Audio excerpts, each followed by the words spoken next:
Before it became the most controversial and celebrated series in gaming history, Grand Theft Auto was just a risky experiment. A handful of young developers trying to break the rules. What began as a chaotic top-down car game would evolve through accidents, scandals, miracles, and sheer determination into something that changed everything. From a small studio above a restaurant in Dundee to the towering skyline of Liberty City, Grand Theft Auto redefined what a video game could be. A world that lived, breathed, and reacted. This is the story of how a simple idea turned into a cultural revolution. The story of how Grand Theft Auto was born.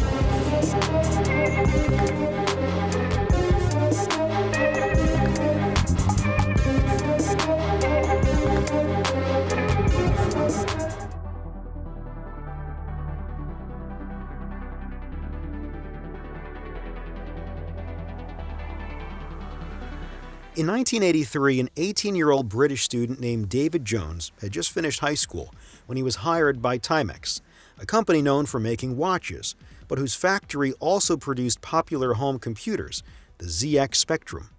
Employees could buy them at a much lower price, and that caught Jones's attention. In high school, he had already learned the basics of programming on an Apple II, and Timex even offered to pay for his studies at Kingsway Technical College, believing that the skills he would develop there could be useful to the company in the future. Jones accepted, and there he met a few friends with whom he founded the Kingsway Amateur Computer Club. Together they decided to collaborate on creating video games. David Jones had been amazed by Space Invaders and Pac-Man, two games that left such a strong impression on him that they inspired him to make his own. For 3 years, Jones programmed small games with his club. But in 1986, Timex began losing market share. The company's stock value plummeted, forcing it to lay off part of its workforce, including David Jones. Jones decided to invest all his severance pay into enrolling at university, and more importantly, into buying an Amiga 1000, a more advanced home computer that was quickly spreading across the UK. During his first year at university, Jones had no trouble keeping up with classes, which gave him plenty of free time. He used it to develop his first video game, a shoot-'em-up inspired by Gradius. He was so proud of it that he decided to attend a convention organized by a British magazine to show it off. There he met video game publishers who immediately saw a golden opportunity. Gradius was a phenomenon in Japan, and a similar game was already developed. It just needed to be sold.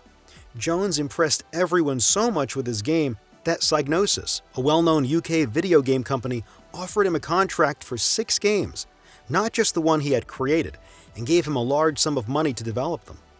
He used that check to found his own development studio, which he named DMA Design, short for Doesn't Mean Anything, a playful jab at how studios back then loved using acronyms referencing technologies.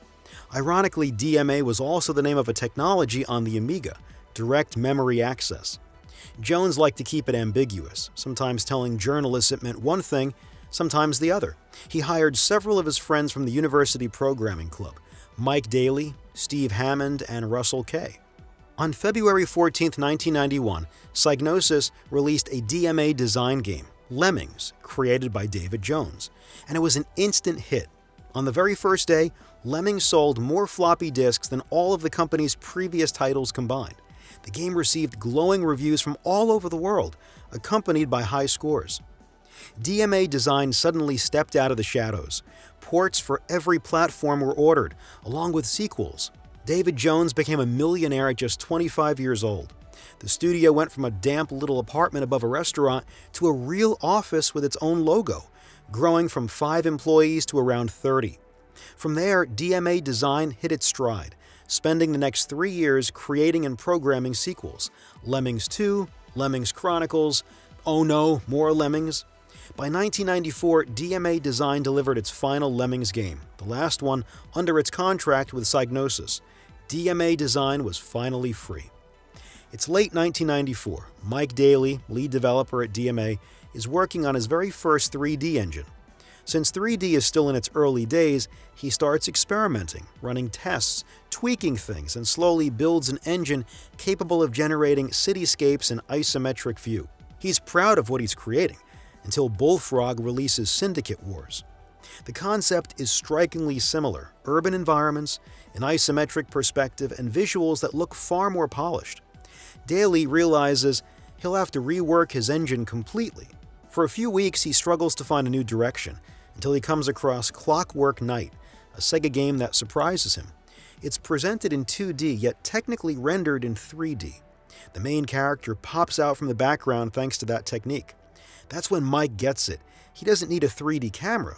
He starts thinking about placing it above the scene instead.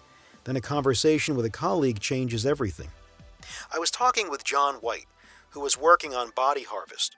For a while, he'd been trying to get a top-down racing game approved, but David Jones wasn't interested. He only wanted original projects and thought the idea was too ordinary. That's when I had the idea to add a ground layer to my engine and move the camera up. The isometric view became a top-down view, but with a 3D world underneath, which gave us much more freedom.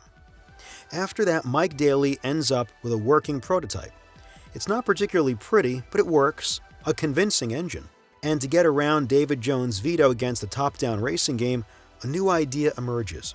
Instead of a simple racing title, why not make a cops and robbers game? Police cars versus getaway cars, each controlled by different players. The project is renamed Race and Chase and presented to David Jones. What catches his attention most is how much it reminds him of one of his favorite games, Pac-Man. The same sense of pursuit through a maze. He finally gives it the green light. Keith Hamilton is then tasked with designing the game's structure. In April 1995, he shows up to a meeting with a full design document. It defines Race and Chase as a multiplayer game, online or local, coming to PC, Nintendo 64, PlayStation, and Saturn. It lays out the foundation. Players can steal and drive vehicles, roam freely around the city, smash other cars, and either escape from or play as the police. Pedestrians, adults, children, even animals can be run over. Police officers can use weapons to stop the criminals. The design brief sums it up perfectly. The concept is to create a fun, addictive, fast-paced crash and chase game in multiplayer, built on a cutting-edge graphics engine. But at the same time, DMA Design has become a partner studio for Nintendo, working on a new project for the upcoming Nintendo 64. That partnership takes priority, so Race and Chase is handed off to newcomers from the studio's latest recruitment wave. Among them is a particularly unusual recruit, Peter Farley, a former architect. By a stroke of luck, he lands a job at DMA and is assigned to design the game's cities.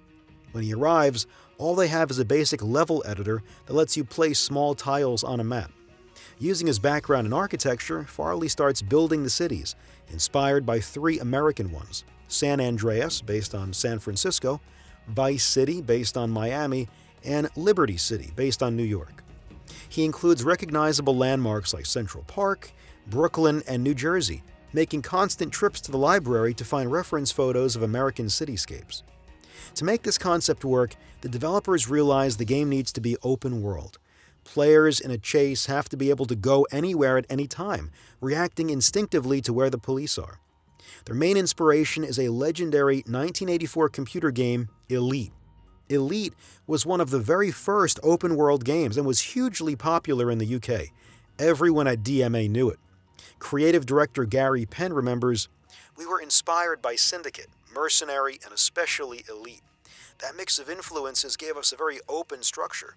The game quickly became like Elite, but instead of space exploration, it took place in a city. Same kind of freedom, just a more realistic world." But an open-world design brings a new problem: music.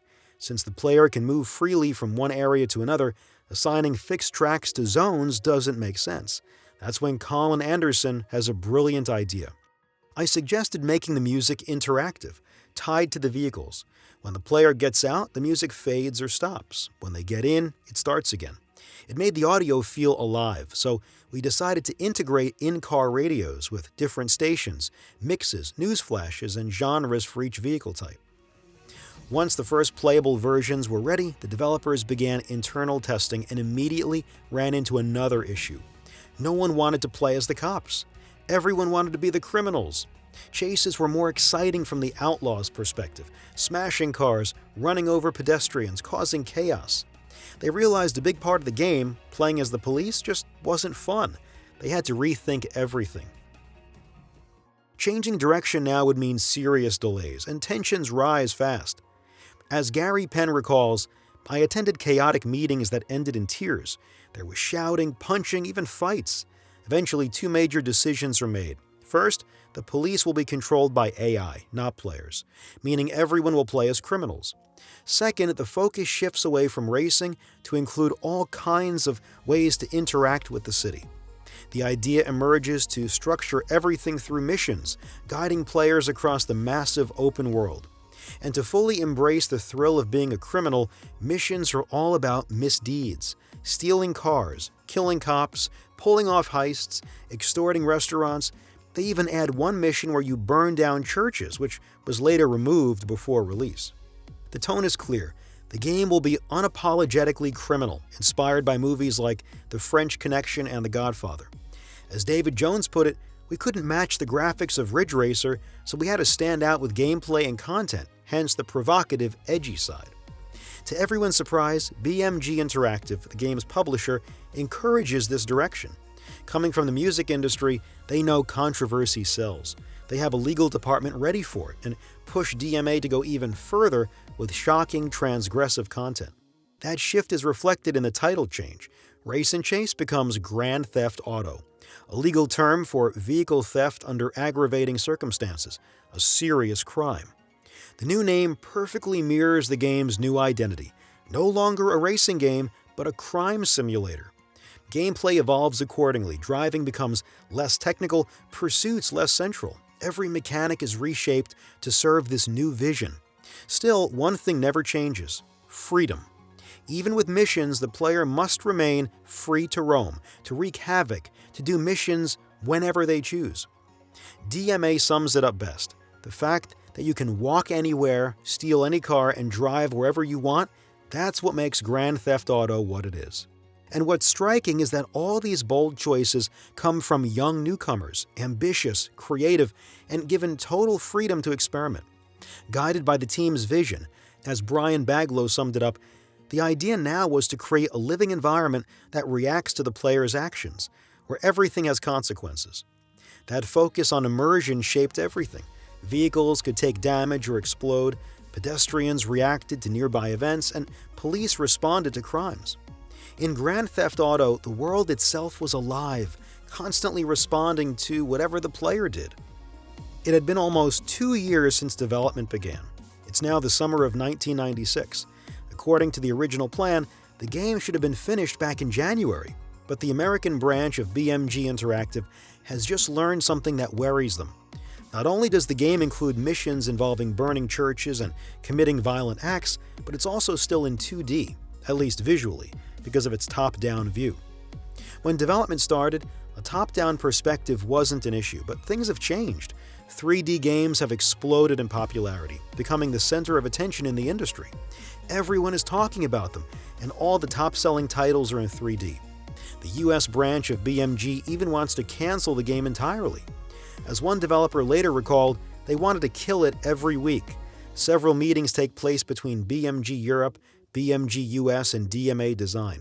The publisher asked DMA to tone down the game's provocative content and to add 3D effects. But the young developers simply don't care. They refuse every request. Grand Theft Auto will stay provocative and 2D. Eventually, BMG Europe sides with DMA and agrees to publish the game. To compensate for the 2D look and the rough graphics, Mike Daly designs a new technique for drawing tiles, the small graphical squares that make up the game's visuals. This new method allows them to move from 8-bit to 24-bit color. The downside is that every single graphic in the game has to be redrawn, which means an enormous amount of work. DMA even considers canceling the project altogether. Grand Theft Auto is taking too much time, too much money, and it might not even benefit from the 3D boom sweeping the industry. In the end, development continues, but with one condition: the game must be released before 1998. The transition to 24-bit graphics proves difficult. The result, however, is striking. The game now features bright colors, more detailed and recognizable environments, and better perspective effects with shadows. DMA feels proud of the improvement and decides to show the game at ECTS, the major European video game expo. The reaction is disappointing. Journalists and other developers laugh at the game because of its top-down view. Just as BMG US had warned, the 2D visuals make it hard to sell. The game seems to be nearing completion, but the team is about to face a new challenge: testing. Because Grand Theft Auto is an open world, every road, every object, and every possible interaction must be tested. It's an enormous task. Bugs and glitches are everywhere. Developers describe it as a gigantic mess. Many stay late after hours to fix whatever they can. Due to lack of time and technical limits, many features have to be abandoned. Brian Baird recalls, "There were lots of little things that made the cities feel alive that we had to cut. The player could destroy traffic lights, and cars would crash into each other. A repairman would come to fix them, and the player could even kill him to stop the repairs. There were also journalists who would rush to the scene of accidents with TV vans, but that had to go too. San Andreas was supposed to have a cable tram system like San Francisco, but we couldn't make it work." The release of the game is set for late November 1997 in Europe and the United States on PC, with the PlayStation version following a few weeks later. The Nintendo 64 and Saturn versions have since been canceled, but just before launch, BMG Interactive suddenly pulls out of the video game market. They are still contractually obligated to publish the game in Europe, yet in North America, the biggest market at the time, Grand Theft Auto suddenly has no publisher. No one wants to take the risk of releasing it, fearing potential backlash. Edge reports that several U.S. supermarket chains refuse to sell the game. The same goes for some game store chains, who demand that it be censored. DMA reluctantly agrees, softening a few elements while adding a code that unlocks the uncensored version. Eventually, after several weeks, a small, struggling U.S. publisher called ASC Games decides to take a gamble and release it, even though they cannot afford a large promotional campaign. In a final twist of bad luck, 1,800 copies of the game are stolen in a RAM raid just before launch, creating distribution problems. On November 28, 1997, Grand Theft Auto launches on PC in Europe, followed soon after by the PlayStation version and, a few weeks later, by the North American release. Critics are far from kind. In the UK, the game is received positively. Reviewers appreciate its dark British humor, the risks it takes, and its originality. Edge, the country's most respected and notoriously harsh magazine, gives it a 9 out of 10, praising its boldness and innovative concept. But elsewhere, the reception is brutal.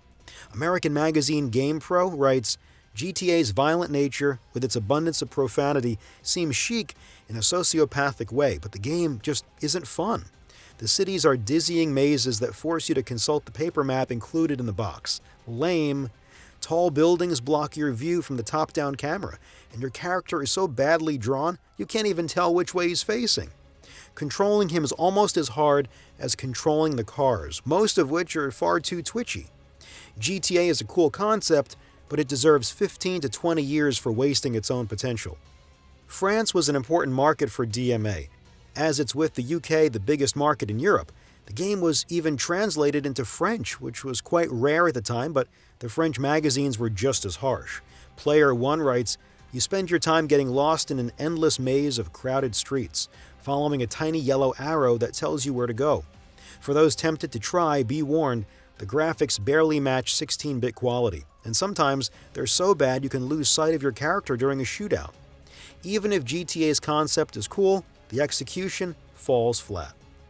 Joypad doesn't even bother writing a full review, saying the game's technical aspect is so weak it feels like a joke, calling it ugly and empty. Some outlets are slightly more forgiving, like EGM, which gives it a modest 26 out of 40, and IGN, which calls it a good idea limited by poor technology. Overall, Grand Theft Auto lands among the long list of mediocre or forgettable games flooding the market at the time. Few titles get high scores in that era, and GTA is certainly not one of them. But right after release, a media storm erupts. Grand Theft Auto makes national headlines, described as a game that glorifies criminal behavior.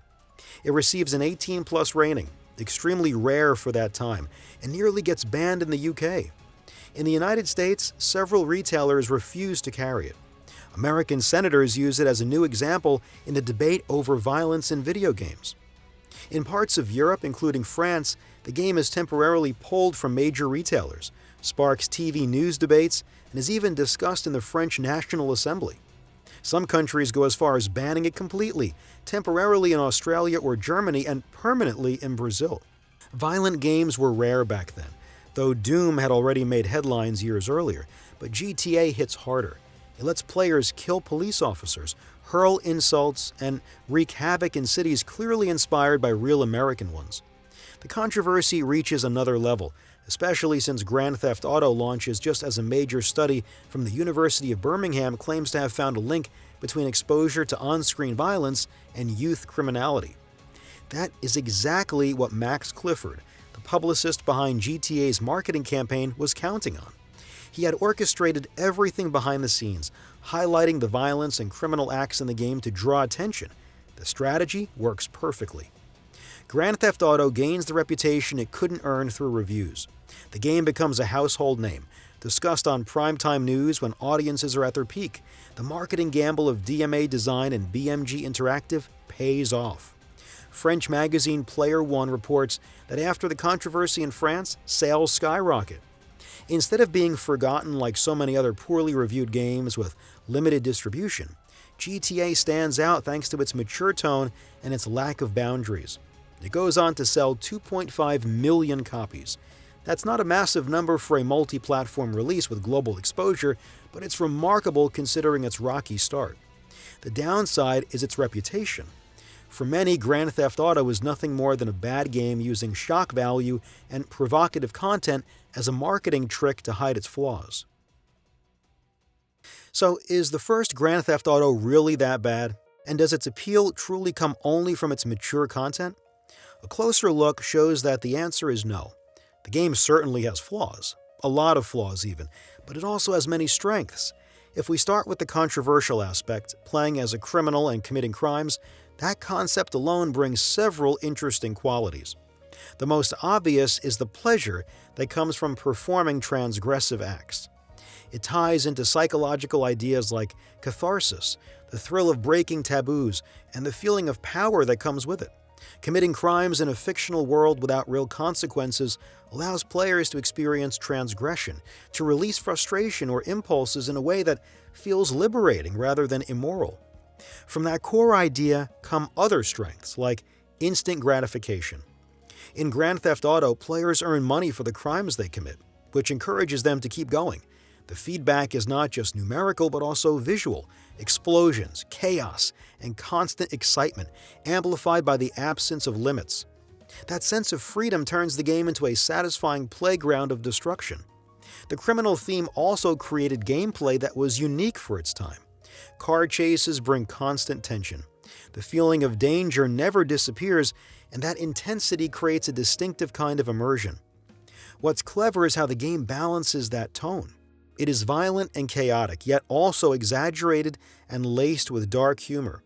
This absurdity and satire take the edge off the violence. It mocks everything: corrupt politicians, cartoonish gangs, consumerism through fake radio ads, and over-the-top explosions. GTA doesn't take itself seriously, which helps neutralize the weight of its subject matter. Playing a criminal, then, is not just a gimmick to spark controversy. It builds meaningful gameplay and a unique player experience. What's impressive is that GTA manages to strike a delicate balance between exaggerated parody and genuine immersion. The open world gives players real freedom to go anywhere, steal any vehicle, even ambulances or fire trucks, and each vehicle has its own radio station, encouraging players to try them all. This freedom of movement, combined with a vast map and hundreds of kilometers of roads, creates the first layer of immersion. What strengthens that immersion and becomes the foundation of every later GTA is the reactive environment. Pedestrians run or shout when you cause chaos. Police cars join chases when they see a crime, and the city feels alive because it responds to the player's actions. Even if limited, that feedback loop between the player and the world makes a huge difference. So why was it received so poorly at launch despite all this? The first reason is that most journalists reviewed the PlayStation version, not the PC one. The PlayStation port was technically poor, missing features and content, running slower, and looking less impressive. DMA Design never made it clear that the PC version was the real one, because the PlayStation market was larger and they didn't want to alienate it. As a result, most players experienced an inferior version. Even on PC, however, GTA had flaws. The controls were clumsy for both characters and vehicles, which hurt the core gameplay. The missions lacked depth and variety, and the repetition became noticeable. You could feel the potential, but it wasn't fully realized.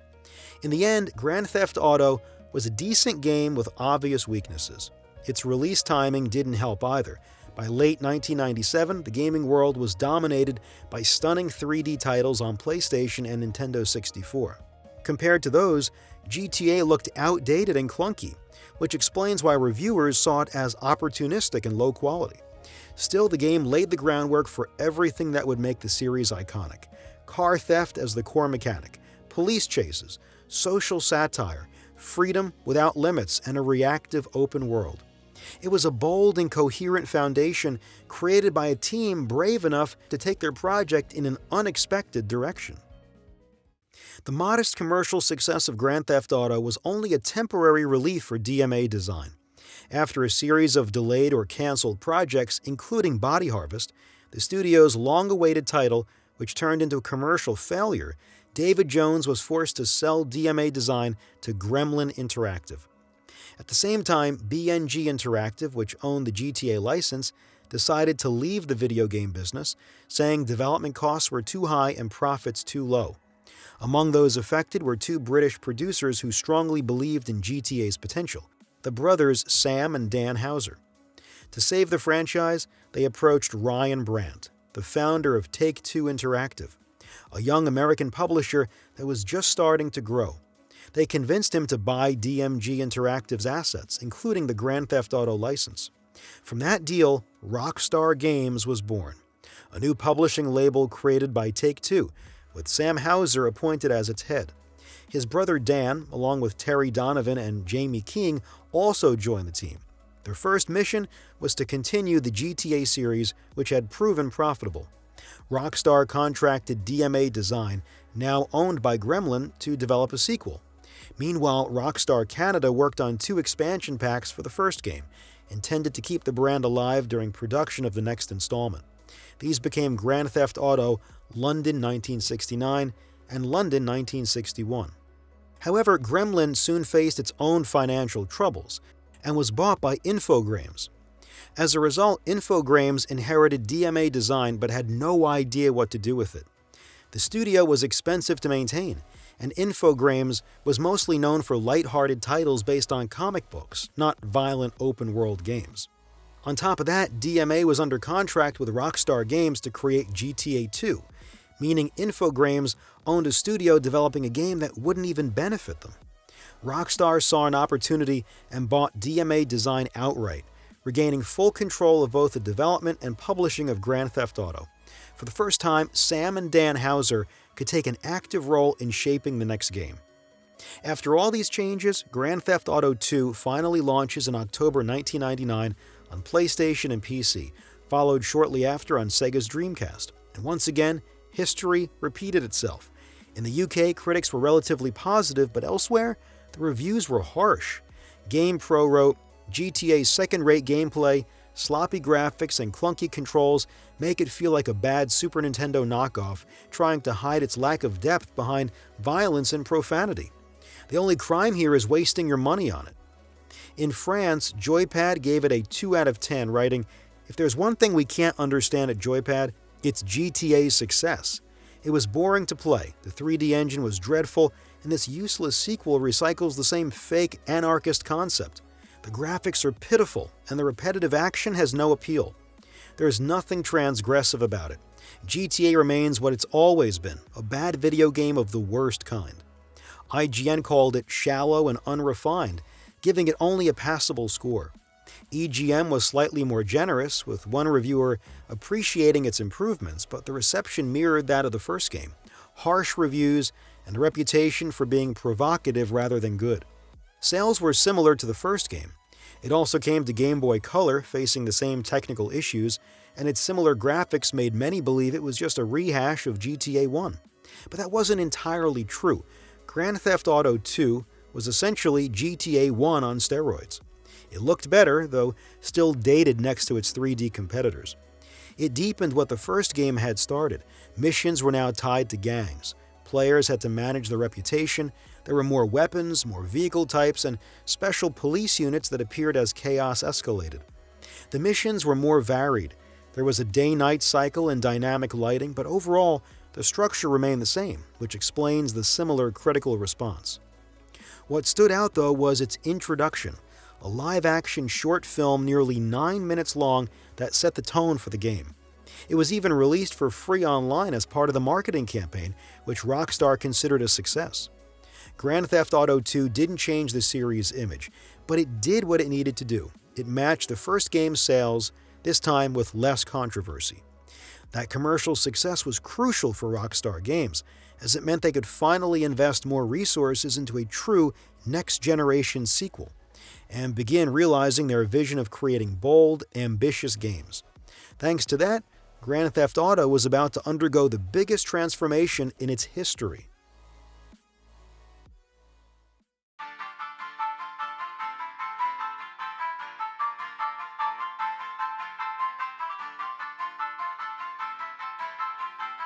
Beginnings on the Dreamcast.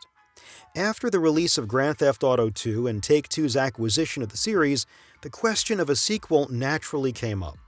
Sales of GTA 2 had fallen short of Take-Two's expectations, but during that period, something clicked. As Sam Houser later recalled, at the end of GTA 2, one of the developers made a version of the game in 2.5D. He fixed a camera to the front of the car, and even though most of it was still made of flat sprites, it looked amazing. I thought, if we can do this in full 3D with everything properly modeled, it's going to be incredible. Sam Houser sent that prototype to Take-Two and managed to secure their approval and funding to create a third installment in the Grand Theft Auto series. Sam and Dan Houser began assembling a new development team, but many staff members had left after GTA 2.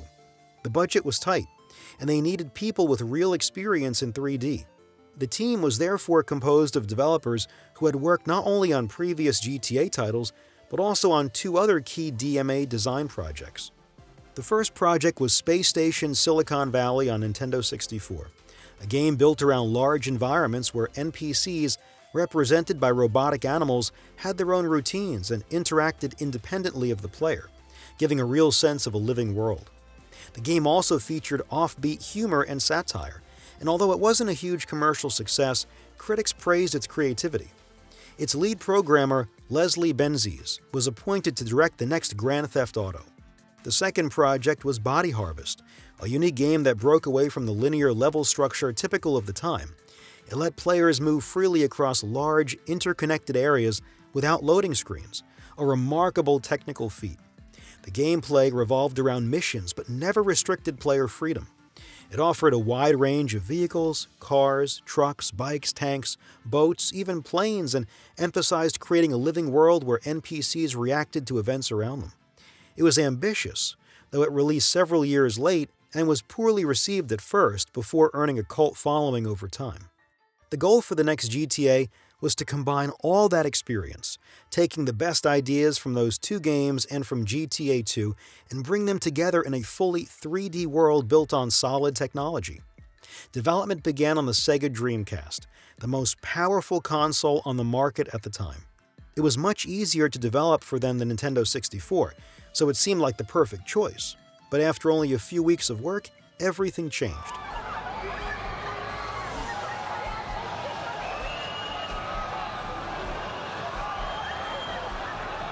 Dreamcast sales suddenly collapsed, while Sony's newly released PlayStation 2 was smashing every record. For DMA design, the choice was clear: abandon the Dreamcast, which seemed destined for a slow decline, and restart the project on PlayStation 2. Unfortunately, the PlayStation 2 had a reputation for being one of the hardest consoles to develop for, especially in its early days. Its unusual architecture, powered by the Emotion Engine, drove developers crazy. Many early PS2 games failed to show what the system could truly do. Fortunately, there was a solution called renderware. In the 1990s, a British company called Criterion had taken on the ambitious task of creating a generic modular 3D engine. After years of effort, by early 2000, they had achieved a technical breakthrough, adapting their engine to the PlayStation 2. That engine, renderware, became a godsend for developers. Dozens of major games licensed it for the PS2: Pro Evolution Soccer, Rayman, Suikoden 3, Sonic Heroes, Tony Hawk's Underground, and many more. Renderware defined an entire generation of games, even though it wasn't particularly advanced by modern standards. It didn't offer the full set of tools we associate today with engines like Unity or Unreal. Back then, renderware handled the basics: collision detection, physics, draw distance, and a few rendering features, but not much beyond that. DMA Design still had a lot of work ahead of them to build Grand Theft Auto 3. At the heart of the project was one shared vision: to create a different kind of game, one where the player lives in a believable world, and where they are just a small part of a larger system that continues to evolve without them. Art director Aaron Garbett recalls, "Games at the time were things you played, but we wanted GTA 3 to be something you lived in. Most games are like roller coasters, with the player sitting in the front car. The world and the experience exist entirely for them. What we wanted was for the player to feel like part of a complex world, one that doesn't revolve around them, where there isn't just one way to play or exist, and where they're free to live however they choose." One of the inspirations often cited by Dan Houser was the Zelda series. It began with an open world on the NES in 1986, but the one he referenced most was Ocarina of Time. That game managed to create a world that felt alive, one where the player truly felt part of something organic. What stood out to the GTA 3 team was how Ocarina of Time connected all its areas seamlessly, with instant loading between zones, creating the illusion of a continuous world. It also used dynamic weather, fog, rain, and sunlight, along with a full day-night cycle that made time feel real. Colors shifted, lighting changed, and the world reacted accordingly. NPCs slept at night and woke in the morning. Strange things happened in graveyards after dark. All of it deepened immersion. The GTA 3 team wanted to bring that same feeling to their game. They decided to include both random weather and a day-night cycle, along with a targeting system, a camera style, and other small design ideas inspired by Ocarina of Time, which was influencing nearly every developer at the time. But they quickly discovered it was far harder than they imagined. The PS2 had only 32 megabytes of RAM, far too little to store roads, vehicles, pedestrians, the player, and the environment all at once. As a result, many planned features had to be cut. Random weather didn't make it in, the number of pedestrians and cars was reduced, and the world ended up less dense than they had hoped. Still, they managed to get cars driving and pedestrians walking through the streets. It was basic, but it worked. DMA Design had only about 20 developers in Scotland and 6 more in New York, so there was only so much they could achieve.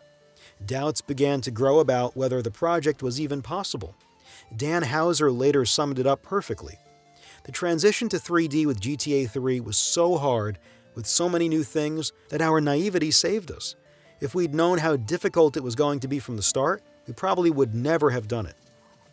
The pressure only grew when other games started to appear with seemingly similar ideas. Driver 2, released on PlayStation 1 at the end of 2000, offered open environments, driving and on-foot sections, and impressive physics, all fully 3D. It caught people's attention, and GTA 3 would now have to do better.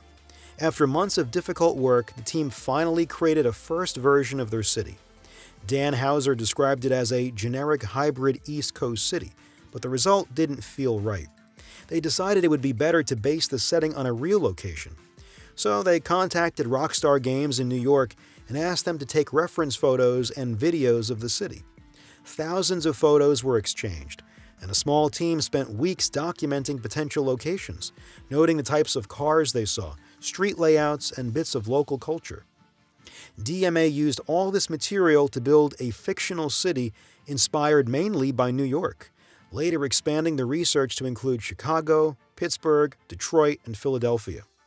The idea was that grounding the world in real American cities would make it more immersive and enhance the game's satirical tone. Environmental details were gradually added: trees, streetlights, distinctive landmarks, and the city began to feel alive. The team decided to populate it with different kinds of pedestrians, including prostitutes. Since the concept was to make a world that lived and reacted even without the player, the developers wanted interactions between all elements: pedestrians, vehicles, and everything in between. Programmer Alan Campbell recalls, "I was working on pedestrian behavior, and the producer asked me to make the player's health go up when they picked up a prostitute. It only took me 5 minutes, so I decided to make it a bit more elaborate. I asked the audio team for a suspension sound effect, then programmed the car to rock up and down whenever the player stopped in a quiet corner with a prostitute." That anecdote captures the mindset of the development team perfectly. The goal was to make the player able to interact with everything, creating a truly living world, even if it meant adding features that might be seen as indecent in other games. All this work took more than a year. By early 2001, DMA Design was so proud of what they were building that they invited gaming journalists to come and test a beta version.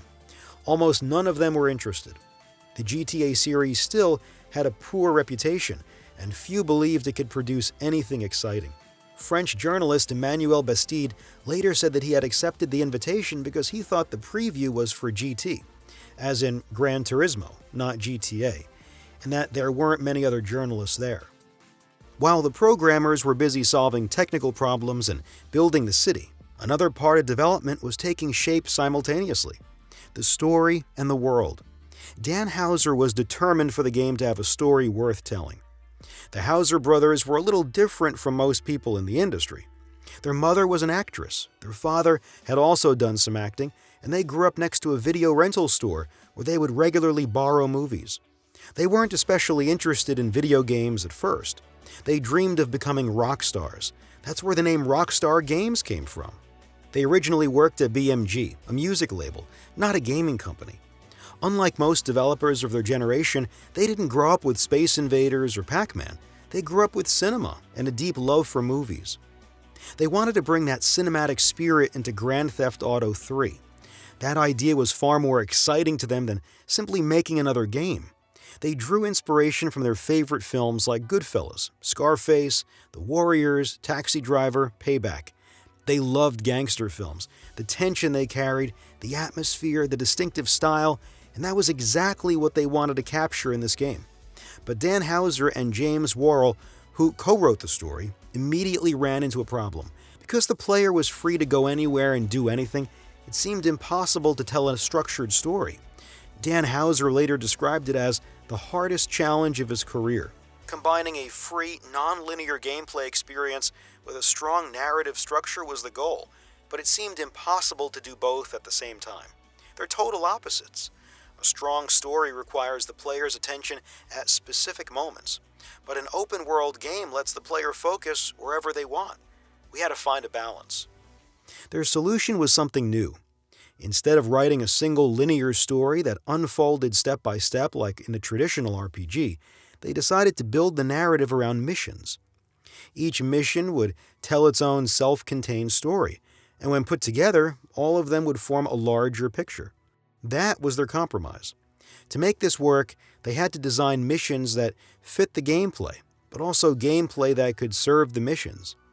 They used their favorite gangster films as direct inspiration, shaping the game's mechanics to support story moments rather than the other way around. To help players remember the narrative despite the open-world chaos, they wrote strong, exaggerated characters, ones who would stick in your mind even after hours of free exploration. An Italian mafia family, a Puerto Rican gang leader, a corrupt cop, a Yakuza boss skilled in martial arts. Every faction had its own colorful personality and identity. Because the Houser brothers were obsessed with cinema, they wanted the characters to move like real actors. They rented a motion capture studio in Brooklyn and hired performers to record animations. But once those were implemented, the results were too heavy for the PlayStation 2 to handle. The animations were too complex, demanding far too many polygons for an open-world game. On top of that, since the player could enter and interact with different types of vehicles, every animation needed a unique adaptation. The team eventually simplified everything, creating more exaggerated, stylized movements, and surprisingly, the developers liked the result. For months, the issue of cutscenes remained unresolved. DMA design didn't know how to handle cutscenes. At the time, most games used pre-rendered computer-generated videos that were inserted into the game as full-motion sequences, but DMA didn't have the means or the know-how to do that. So just like Ocarina of Time, they decided to create in-engine cinematics using the same real-time graphics as the game itself. This approach created a seamless continuity between gameplay and storytelling. They used the in-game camera to shift angles and convey emotions. The story even ends with a single gunshot off-screen, leaving players to interpret who fired and what happened, a cinematic touch that reflected their love of film. The influence of cinema went beyond the story itself. Even the cover art was designed like a movie poster, packed with armed characters, cars in the foreground, explosions, and a crosshair centered on the action. The first thing the public would see of Grand Theft Auto 3 wasn't a game box, but what looked like a gangster film poster. Continuing with their cinematic vision, the Houser brothers were determined to hire real actors to voice the game's characters. They wanted the performers to feel natural and nuanced, but many of the actors, used to working in film with clear direction, assumed that video games required exaggerated or cartoonish delivery, which caused a lot of frustration during recording. The cast itself was impressive.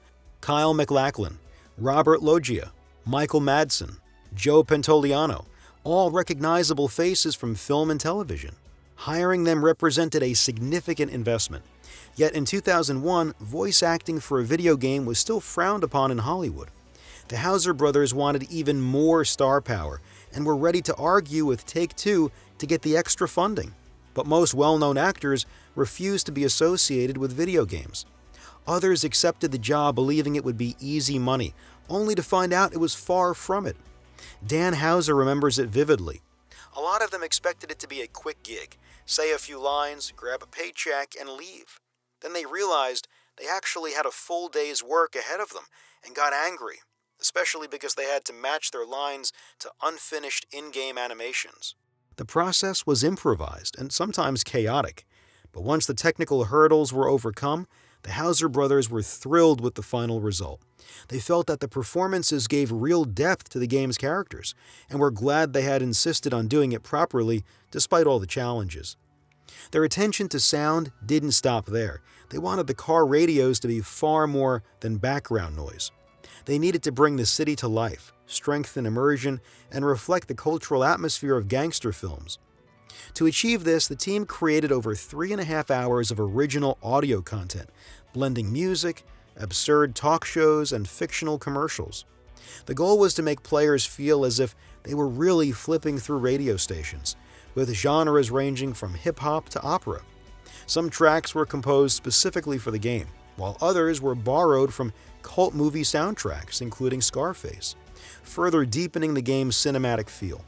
But the sound design went even further when the team decided that the city's pedestrians needed to talk.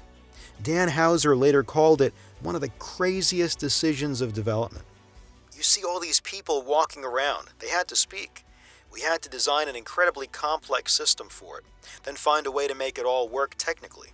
We were barely a year past the CD-ROM era, and we ended up recording and storing between 10 and 15,000 lines of dialogue. It was insane, but we didn't realize how much work it would be when we started. This massive audio production slowed the project down once again. Some planned features had to be dropped, including an early version of online multiplayer, which felt important at a time when the gaming world was beginning to talk about the rise of the internet. And then came a bigger issue. They realized they had forgotten to give the main character a voice. The protagonist didn't even have a name. It was far too late to rewrite the dialogue and re-record the cutscenes. After some thought, the team decided it actually worked. A silent protagonist fit the tone perfectly. A cold, wordless criminal navigating a world full of chaos, insults, and explosions.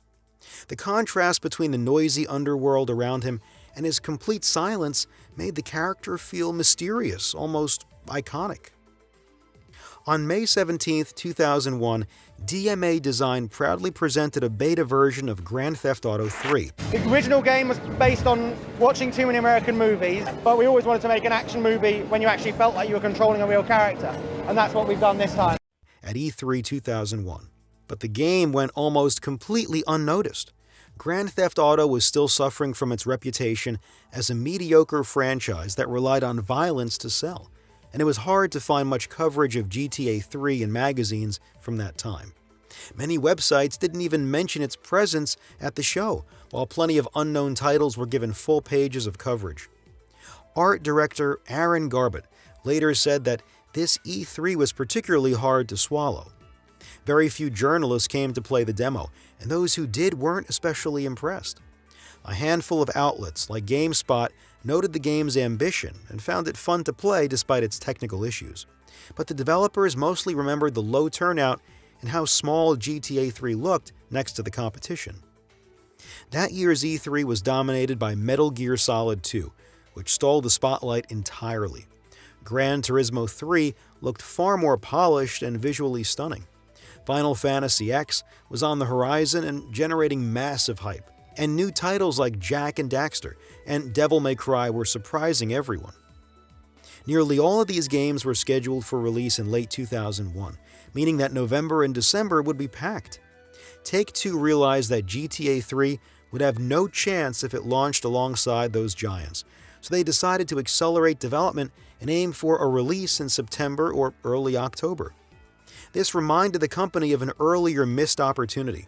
Just months before, Microsoft had turned down an offer for GTA 3 exclusivity on its upcoming Xbox. After reviewing the project, Microsoft concluded that DMA Design didn't have the resources to build a true open-world game for the new generation of consoles. They also felt the concept wasn't particularly compelling, and that the game's violent image might hurt the Xbox brand. Chris Deering, then working at Sony, had a very different attitude. We were chasing studios like crazy to get exclusives. I had meetings all day where I offered huge promotional advantages. I remember one meeting with Kelly Summer, the CEO of Take-Two. I managed to secure exclusivity for a game called State of Emergency. Then I asked him if he had anything else. He said, "We've got a new Grand Theft Auto in the works." The series was starting to get some recognition, so I said, "Okay, let's go for it." The development team decided to leave cheat codes directly in the final version, since they were already using them internally to test different aspects of the game, and because it was simply fun. They imagined players entering codes and experimenting freely in the open world. By early September, the game was nearly finished, but then a tragic event changed everything. Take-Two's offices were close enough to see the events of September 11, 2001 unfold. Everyone was deeply shaken. The entire entertainment industry went into shock. Film production stopped, album releases were postponed, and radio stations replaced their usual programming with non-stop news coverage. The video game industry followed suit. Sales dropped by 21%, even though the end of the year was usually its strongest season. Major releases like Max Payne, Project Gotham Racing, Spider-Man 2, Propeller Arena, and Siphon Filter 3 were all delayed, either to give the industry time to recover or to modify content deemed inappropriate. GTA 3 seemed destined for the same fate. It was a moment when the world wasn't ready for violence and entertainment. Yet Take-Two chose not to delay the game for long. Instead of a full postponement, they pushed the release by just 3 weeks, from late September to October 22, 2001, to adjust some sensitive content. Missions involving terrorist attacks were removed.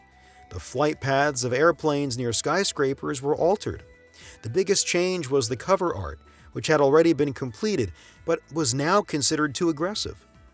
Originally, the cover was filled with guns and explosions. Sam Houser asked an artist to redesign it, drawing inspiration from 1960s films like The Thomas Crown Affair. The new design used a comic book collage of characters with bold, saturated colors that contrasted with the dark tone of the game. The dominant red symbolized blood, while the characters' confrontational poses hinted at the gang wars waiting to erupt in the story. It was suggestive rather than explicit, still striking, but less violent than before. This new version became the US cover, while the original design was kept for Europe. Because the previous GTA games had been banned for a time in France and Germany, Rockstar chose to play it safe. Those regions received censored versions of the game. Blood was removed, dismemberment was disabled, headshots were no longer possible, pedestrians no longer rewarded money when run over. Bone-cracking sounds were cut, and the rampage missions were deleted. Finally, on October 22, 2001, Grand Theft Auto 3 was released. Curiously, very few copies were shipped at launch. Take-Two, still struggling financially after reporting losses of $8.6 million, didn't have the budget to promote the game properly. It was also priced lower than most PlayStation 2 titles, in the hope of competing with blockbusters like Metal Gear Solid 2 and Final Fantasy X. Even within Take-Two, few people believed in the project. There was no buzz, no hype, neither from the press nor from the public. Nobody expected anything from GTA 3, not even its own publisher. On October 22, 2001, Grand Theft Auto 3 was released almost in secret. Very few review copies were sent out to journalists to avoid any pre-release controversy. But soon after launch, the reviews began to arrive, and they were astonishing. The transformation from the previous games was staggering. EGM gave the game an 18.5 out of 20, shocked by how far it had come. They praised its incredible attention to detail, its maturity, and the adult tone that stood in sharp contrast to the childish games they were used to reviewing. One reviewer wrote that there was enough content to fill 10 games. Technical issues like frame rate drops, rough graphics, and clunky controls were completely overshadowed by the unprecedented freedom the game offered, the kind of gameplay experience that felt entirely new.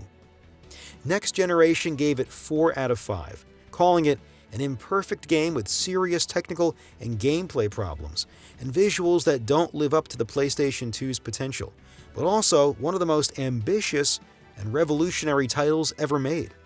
Across the board, GTA 3 accomplished the impossible, winning over the specialized press, even as reviewers openly acknowledged its flaws. Everyone noted its technical problems, visual roughness, and even awkward controls, but the game's revolutionary open-world freedom, this sandbox structure where players could interact with a living universe, completely captivated them. It arrived at the perfect time. The PlayStation 2 library was still flooded with mediocre titles because of the system's complexity. GTA 3 landed just before the major holiday wave of big-name releases. And since Metal Gear Solid 2 and Final Fantasy X weren't out yet, its rough edges were easy to overlook. And what's almost unbelievable is that GTA 3 also earned the respect of the industry. Where previous entries had been dismissed as violent, low-quality games, this one was suddenly being praised by legends.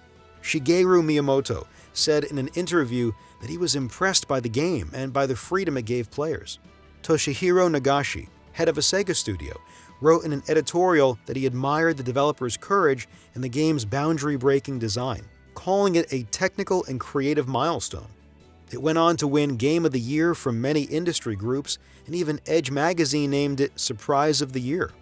Ironically, Edge had given it only a 6 out of 10 in their review, unable to overlook the gameplay flaws, but still recognized it as a groundbreaking achievement. Sam Houser later explained how the game changed his perspective entirely. As someone passionate about film, I felt GTA 3 drew a line in the sand between movies and games. It felt like we were taking over. It might take 10 or 20 years for that to really become clear, but for me, I could never watch an action film the same way again. Because with GTA 3, I was in the film. Movies just didn't feel as relevant anymore. That's the effect it had on me. Shortly after release, DMA Design officially became Rockstar North, the studio that would lead the entire Grand Theft Auto series going forward. Despite being self-centered in some countries, GTA 3 was far from controversy-free. Prominent industry figures publicly criticized it. Jason Rubin from Naughty Dog told the Los Angeles Times that selling GTA 3 is like selling cigarettes to kids. U.S. Senator Greg Baca appeared on CNN linking violent video games to the Columbine shooting, claiming that children are being brainwashed by games. Around the same time, a real-life murder case involving children imitating scenes from the game brought renewed calls for it to be banned in the United States. In the end, rather than banning it, lawmakers introduced new bills prohibiting the sale of mature-rated games to minors under 18. Some major retailers refused to sell such titles altogether. Even so, GTA 3 continued to face attacks and flirted with bans in several U.S. states. The ability to hire and then kill prostitutes or to run over screaming pedestrians caused outrage both inside and outside gaming circles. DMA Design tried to defend itself awkwardly, saying that nothing in the game encourages players to kill prostitutes or civilians. If they do, it's because they want to. Critics immediately pointed out that the game literally rewarded money for doing so, forcing Rockstar to shift its defense. They began arguing instead that violent movies and TV shows existed freely in society, so why not violent games? Take-Two claimed they had been careful in their marketing, targeting adult publications and not children, though in reality, ads for GTA 3 appeared in several of America's biggest general gaming magazines. A game that combines glowing reviews, constant controversy, and a release on the world's most popular console was bound to sell. But Grand Theft Auto 3 did far more than that. Released with almost no marketing push and little hype, it shot to the top of sales charts and stayed there for an entire year, only briefly dethroned by its own sequel, Vice City. Every time a major new game came out, GTA 3 might drop to second place, only to return to number 1 the following month. Within a year, it had sold 7 million copies, despite not launching in Japan yet. GTA 3 turned Grand Theft Auto into a global phenomenon. It became the defining game of the PlayStation 2 era in both Europe and the United States. Take-Two's stock price tripled after its release. In 2001, it was the highest-grossing game in the US, outperforming massive hits like Pokémon, Metal Gear Solid 2, and Gran Turismo 3. Even years later, every time a new GTA title released, sales of GTA 3 spiked again. In 2002, for example, it finished just behind Vice City as the second best-selling game of the year. What made it truly special, though, was how it reached beyond traditional gamers. It attracted people who had never owned a console before. It wasn't uncommon at the time to find households where the only PlayStation 2 games were GTA 3 and a sports title like PES or Madden. The cinematic tone and unapologetic violence helped GTA 3 break through to the mainstream public. In 2003, Capcom finally released the game in Japan, 2 years after the rest of the world. Predictably, sales were low. Japanese audiences were far less receptive to violence in games. The same went for the Game Boy Advance prequel. Grand Theft Auto 3 is one of the most revolutionary games in history. It popularized a new idea of what a game could be, not a sequence of levels, but an immersive world where the player could live freely and shape their own experience. The vast freedom it offered became the blueprint for the open-world revolution that would define modern gaming, and for the rise of the sandbox genre, where emergent gameplay and player creativity are central to the experience. It also helped normalize violence in video games, pushing the industry toward darker, more mature themes and away from the colorful, cartoonish aesthetics of the 1990s. It inspired a flood of imitators, the so-called GTA-likes, most of which failed to understand what made GTA 3 truly innovative. If Grand Theft Auto 3 hadn't released on October 22, 2001, the video game industry today would look completely different, both in pure game design and in commercial identity. It became one of the rare titles that shattered the public's long-held prejudices against video games and proved that the medium could stand alongside film and music as a major cultural force. Grand Theft Auto 3 isn't just a landmark game, it's a revolution in modern video gaming. It completely transformed the way players interact with virtual worlds, offering total freedom of action within a living, believable, and coherent environment. At a time when most games still relied on linear levels, GTA 3 dropped the player into a real city, Liberty City, designed as a massive playground where every action has consequences.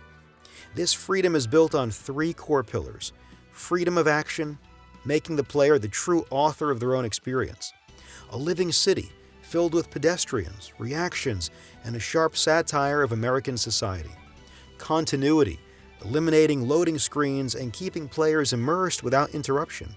Despite its many technical flaws and occasionally clumsy gameplay, GTA 3 established a new vision for what video games could be, one where the overall experience, sense of freedom, and world coherence mattered more than pure mechanical perfection. That shift redefined how critics and players alike evaluated games and paved the way for an entire generation of open worlds and sandbox experiences.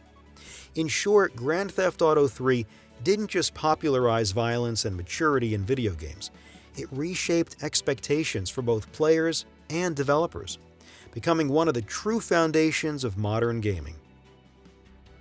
The birth of Grand Theft Auto is one of the most improbable success stories in the history. What began as a chaotic, bug-ridden project from a small Scottish studio almost never saw the light of day. GTA 1 was a game that stumbled through controversy, technical limits, and misunderstanding, rejected by publishers, mocked by journalists, and dismissed as a violent curiosity. Yet out of that chaos came something different. Beneath the scandals and pixelated crimes lay a simple but powerful idea: freedom. The freedom to go anywhere, to do anything, to break the rules, not because the game told you to, but because you could. It was a form of play that no one had really captured before, and even its creators didn't realize how far that idea would go. Then came Grand Theft Auto 3, the moment everything changed. A handful of developers in Scotland, driven by cinema, satire, and pure obsession, created a world that felt alive. Liberty City wasn't just a setting, it was a system, a breathing city that moved whether you watched it or not. The player was no longer the center of the universe, but part of it, lost in traffic, in chaos, in freedom. Against all odds, the game that nobody believed in became the one that redefined the entire medium. Critics who once mocked the series now called it revolutionary. Players who never cared about games suddenly wanted to experience this digital world that felt more real than anything before. And the industry itself changed course. Open worlds became the new frontier. Violence and maturity became mainstream, and GTA 3 became the reference point for everything that followed. From the crude top-down chaos of GTA 1 to the cinematic immersion of GTA 3, the series had done something few works ever achieve. It changed the language of its art form. It turned play into expression, rebellion into design, and controversy into conversation. Grand Theft Auto was no longer just a game, it was a statement. A statement that said, "The world is yours. Now, see what you do with it."